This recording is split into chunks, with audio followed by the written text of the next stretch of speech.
Hello বন্ধুরা, আসসালামু আলাইকুম। সবাই কেমন আছেন? আশা করি সবাই ভালো আছেন। আমিও ভালো আছি আপনাদের দোয়ায়।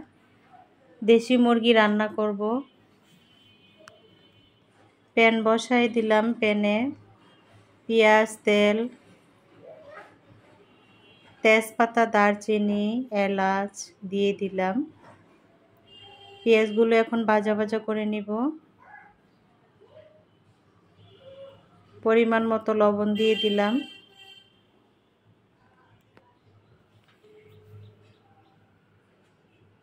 দেশি মুরগির মাংস রান্না করব, আলু দিয়ে ঝোল রান্না করব।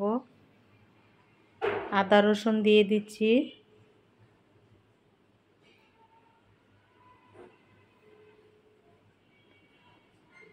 যতটুকু পরিমাণ দিয়ে দিলাম আদা রসুন। এখন হলুদের গুঁড়া, মরিচের গুঁড়া, ধনে গুঁড়া, জিরার গুঁড়া দিলাম। ভালো করে একটু নাড়াচাড়া করে নিচ্ছি। আমি তেলের পরিমাণটা কম দিছি, কারণ হয়েছে মুরগির মাংসে অনেক তেল আছে, প্রচুর পরিমাণে তেল, দেখতেই বুঝতে পারবেন। তো মশলাগুলো কষানো হয়ে গেছে, এখন মাংসগুলো ঢেলে দিচ্ছি। মাংসগুলো এখন মশলার সাথে মিশিয়ে ভালো করে কষায় নিব।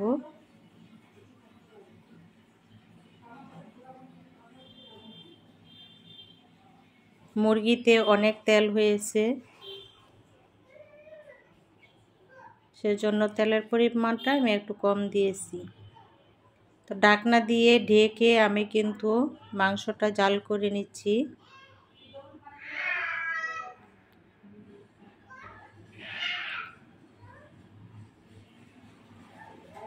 আবারও নাড়াচাড়া করে দিব ঢাকনাটা উঠিয়ে। আমি দেশি মুরগি এইভাবে রান্না করি। হাতে মেখেও রান্না করা যায়, বাগার দিয়েও রান্না করা যায়। আগে পেঁয়াজ বাগার দিয়ে, তো যে যেভাবেই রান্না করে না কেন, সবার হাতের রান্নাই মজা।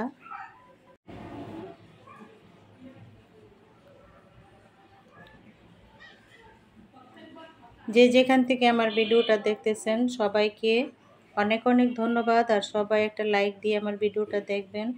এ পর্যন্ত যারা লাইক দিয়ে দেখেছেন তাদেরকে ধন্যবাদ। যারা লাইক দিতে ভুলে গেছেন তারা একটা লাইক দিয়ে দিবেন অবশ্যই। আর ফুল ওয়াচ করে আমার ভিডিওটা একটু দেখে যাবেন।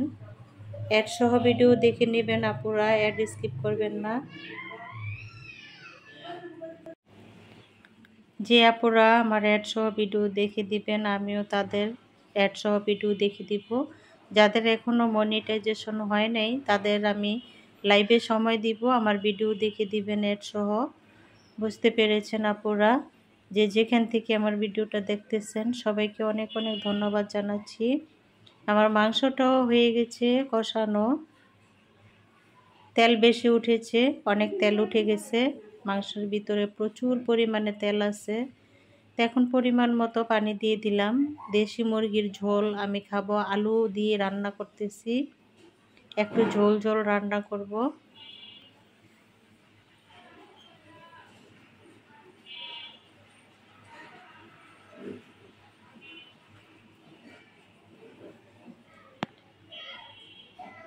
নাড়াচাড়া করে নিলাম, এখন ঢাকনা দিয়ে ঢেকে দিব।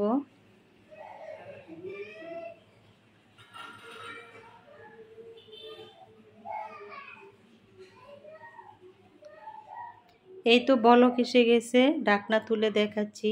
আবারও একটু নাড়াচাড়া করে দিব। দুইটা আলু কেটে রেখেছি, সে আলু দুইটা এখন দিয়ে দিলাম।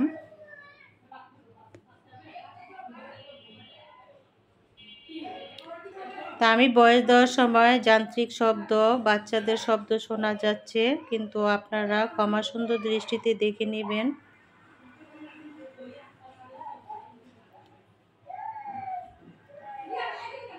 আবারও ঢাকনা দিয়ে ঢেকে দিলাম। আমার রান্নাটা কিন্তু হয়ে গেছে।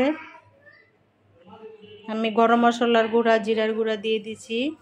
আমি এখন আরেকটা রেসিপি রান্না করব, সেটা হয়েছে মিষ্টি কুমড়া ভাজি।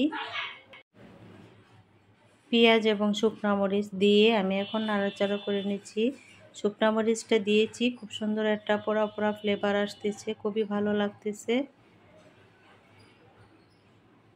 পেঁয়াজ ভাজা হয়ে গেছে, এখন আমি একটু কালো জিরা দিয়ে দিব। কালো জিরাটা আর শুকনা মরিচের ফ্লেভারটা খুবই সুন্দর। তা আপনারা যদি কেউ নিরামিষ রান্না করেন বা কোনো ভাজি করেন, আপনারা কালো জিরা শুকনো মরিচের সাথে দিতে পারেন, তাহলে দেখবেন ফ্লেভারটা খুবই ভালো লাগে। এখন আমি কুমড়োগুলো কেটে রেখেছি, সে কুমড়োগুলো দিয়ে দিচ্ছি। দেখেন কত সুন্দর কালার কুমড়াটা, মিষ্টি কুমড়ার কালারটা কিন্তু খুব সুন্দর।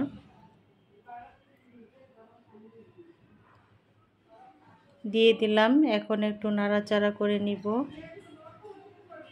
কুমড়ো ভাজি করলে রুটি দিয়ে খেতে অনেক মজা হয়, মজা লাগে আমার কাছে। আর মিষ্টি কুমড়াতে তো পুষ্টিগুণে ভরপুর।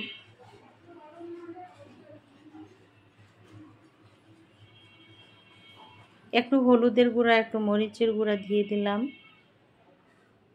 এমনিতেই হলুদ, কালারটা কিন্তু আরও হলুদ হবে। আর আমি এখন একটু চিনি দিয়ে দিব, কারণ কুমড়াটার কালারটা খুব সুন্দর ছিল কিন্তু মিষ্টি ছিল না, সেজন্য আমি একটু চিনি দিয়ে দিলাম। মিষ্টি কুমড়া মিষ্টি না হলে আমার কাছে ভালো লাগে না, সেজন্য আমি একটু চিনি দিলাম। যারা চিনি পছন্দ করেন না তারা চিনি অ্যাভয়েড করবেন, এমনিতেই ভাজি করে খাবেন। মিষ্টি কুমড়া মিষ্টি না লাগলে আমার ভালো লাগে না, সেজন্য আমি দিয়েছি। আপনারা চিনি নাও দিতে পারেন, চিনি দিবেন না, এমনিতেই ভাজি করে খাবেন। তো ঢাকনা দিয়ে ঢেকে দিয়েছিলাম, পানি বের হয়েছে, দেখেন কতটুকু পানি বের হয়েছে কুমড়া থেকে। কড়াইটা ব্যায়াম করতেছে, জানি না কেন কড়াইটা দেখেন কি নাড়াচাড়া করতেছে, নাচানাচি করতেছে।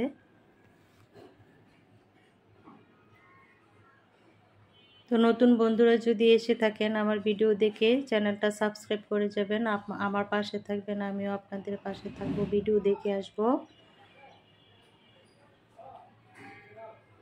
যারা যারা এ পর্যন্ত ছিলেন আবারও তাদেরকে ধন্যবাদ দিলাম। দেশ বিদেশের ভাই বোনেরা সবাই ভালো থাকবেন।